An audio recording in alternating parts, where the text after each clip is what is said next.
Halo semuanya, selamat datang di jaringan masing-masing ya. Saya harap lancar untuk mengikuti perkuliahan ini.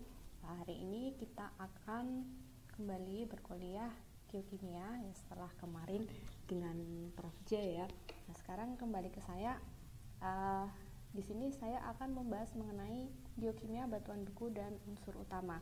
Jadi sepanjang sisa kuliah dengan saya itu nanti akan lebih banyak membahas mengenai geokimia anorganik.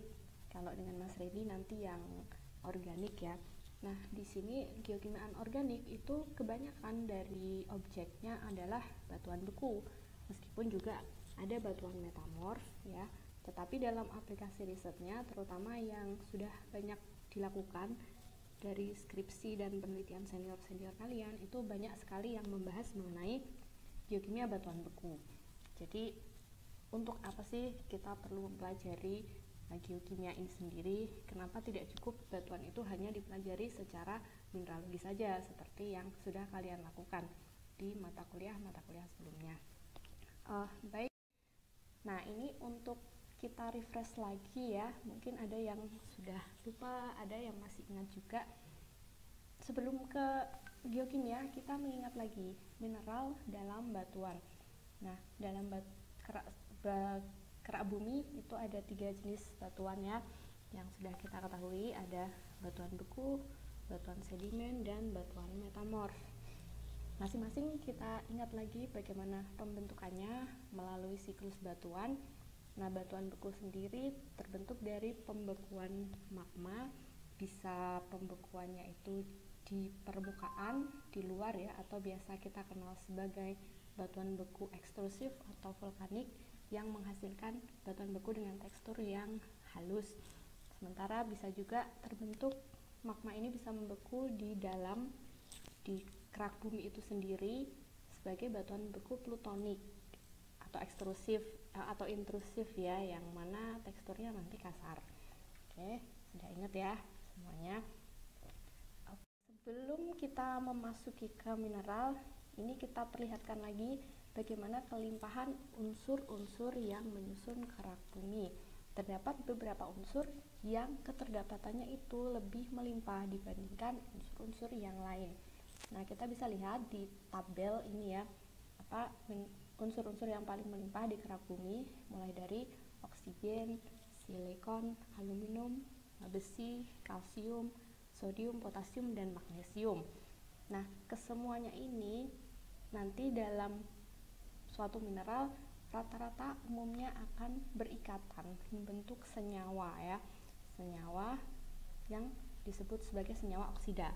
Nah, kita bisa lihat, jadi Si nanti akan berbentuk SiO2, kemudian Al, Al2O3, CaO, MgO, Na2O, FeO, K2O, TiO2, P2O5, dan seterusnya.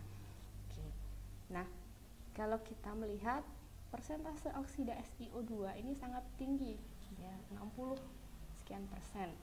Jadi apa yang akan kita harapkan, mineral yang melimpah juga tentunya mineral yang mengandung senyawa tersebut, yaitu ya mineral silikat.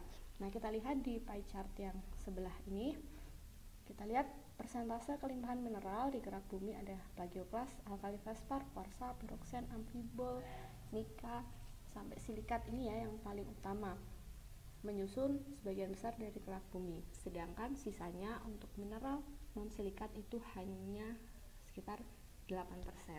Ya, begitu kontrasnya, sehingga ya nanti mineral-mineral yang akan kita jumpai baik di batuan beku, sedimen, metamorf itu ya umumnya mineral silikat.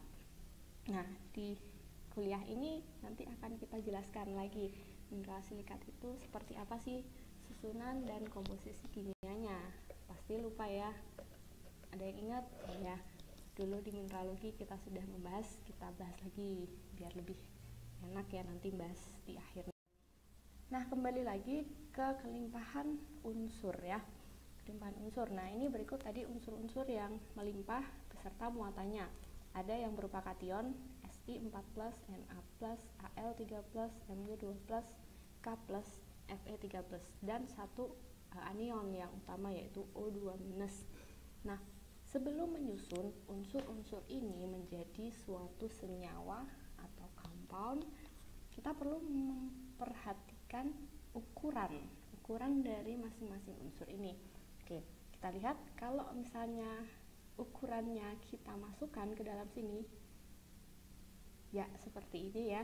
Berikut adalah ukuran-ukuran relatif satu sama lain dari unsur-unsur yang melimpah tadi. Nah, kenapa kita perlu memperhatikan ukuran? Tentunya kalau dalam susunan senyawa itu juga kita anggap atom ya, atom-atom ini kan sebagai suatu bola ya, bola yang padat. Nah, tentunya bola ini nantinya kalau berikatan akan saling bersinggungan, yang tentunya memperhatikan luas permukaannya atau jarak antar molekul-molekul atom-atomnya ini.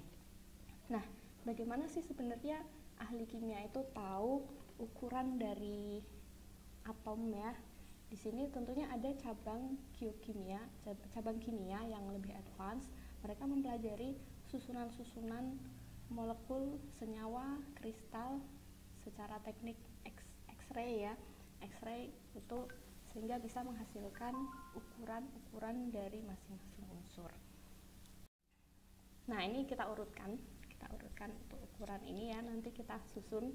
Kita lihat yang Si14 ini ukurannya relatif lebih kecil dibandingkan yang lain ya, cenderung paling kecil, diikuti Fe, Al, Mg, kemudian Na dan K ini ukurannya cukup besar ya, besar. Kemudian kalau anion O2- ini memang besar ya, karena dengan adanya elektron pada suatu atom itu biasanya akan menyebabkan dia semacam mengembang gitulah. Oke. Nah, setelah kita tahu ukurannya, kita akan menyusun. Nah, seperti ini ya. Si14 berikatan dengan O2-. Nah, seperti yang sudah dibilang tadi bahwa sebagian besar atau umumnya senyawa yang muncul ya, yang menyusun unsur-unsur ini disebut sebagai senyawa oksida. Jadi berikatan dengan oksigen. Berdasarkan ukurannya Si, kita bisa prediksi Si ini akan mengikat 3 seperti ini ya. Nah, ini kita membicarakan masih dalam 2 dimensi nih, biar gampang ya penampakannya. Jadi Si14 ini mengikat 3 oksigen. Kita bandingkan dengan Fe ya. Fe ini lebih besar daripada Si. Jadi kalau dia berikatan dengan O, otomatis akan lebih ada ruang yang tersedia untuk mengikat. Jadi ada 4 begini untuk Fe3+ mengikat 4O. Nah, berikut adalah dasarnya ya, dasar dari bagaimana menyusun senyawa-senyawa berdasarkan ukuran-ukuran atom.